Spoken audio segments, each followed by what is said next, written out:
A more than 15-year-old combat rule is changing with the launch of Foundations and gives some defensive combat tricks a small nerf. Let's go over the changes. So what is changing?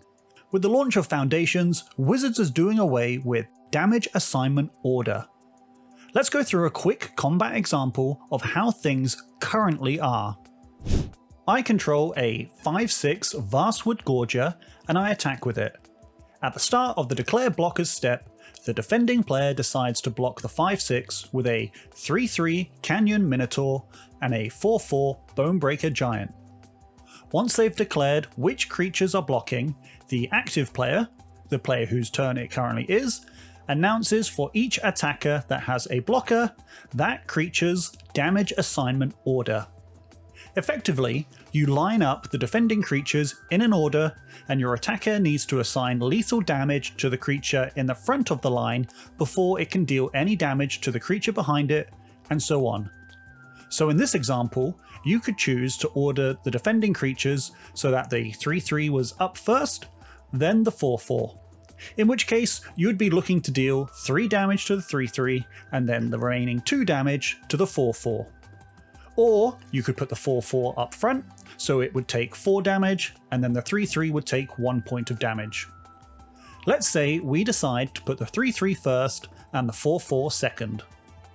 After this, if the defending player had any creatures that were blocking multiple attackers with something like Night Market Guard or 100-handed one, they would then choose the damage assignment order for their creatures blocking multiple things. Once the damage assignment order has been set, the active player, the attacker, gets priority and can cast instants, activate abilities, and anything else the current game state allows. If they decide not to do anything here, they can pass priority to the defending player, who gets the same opportunity. In the current example, at this point, the defending player knows that their Canyon Minotaur is staring down lethal damage, as they're at the front of the damage assignment order.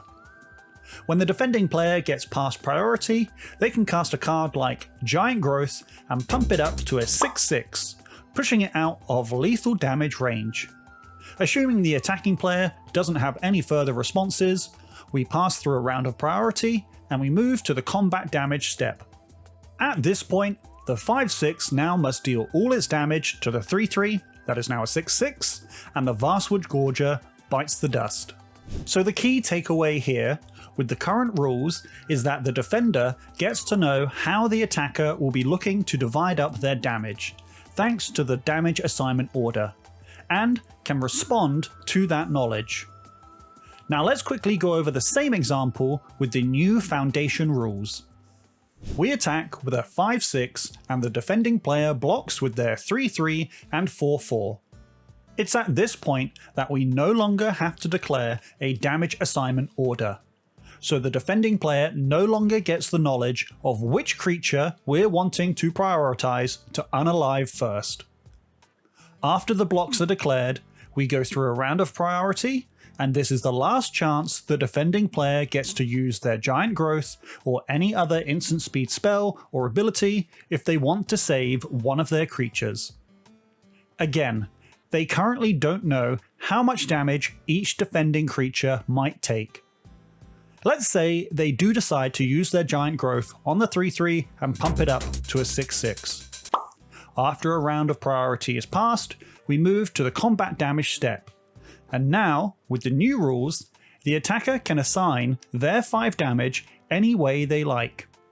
They can decide to deal 4 damage to the 4/4 and 1 damage to the 6/6, or they could even deal 3 damage to the 6/6 and 2 damage to the 4/4, because maybe they're looking to cast a Brotherhood's End or a similar spell in their second main phase to clean up the table. The choice is entirely theirs, and the defending player cannot respond to this information. Once the division of damage is decided, it happens immediately. With this new rules change, some agency has been given back to the attacking player, and combat tricks as a whole have received a small nerf. Overall, I think this is a good change. While the original rule did create some interesting player decisions, it's another rule that complicates the game in a place where it shouldn't be complicated. Don't forget, this rule doesn't go live until the launch of Foundations on November 15th. What do you think of this rules change? Let me know in the comments down below. As always, if you learned something, be sure to give the video a like and subscribe, because if you don't, I'm just going to play Ensnaring Bridge, so you can't attack me anyway. Thanks for watching, and I'll see you in the next one.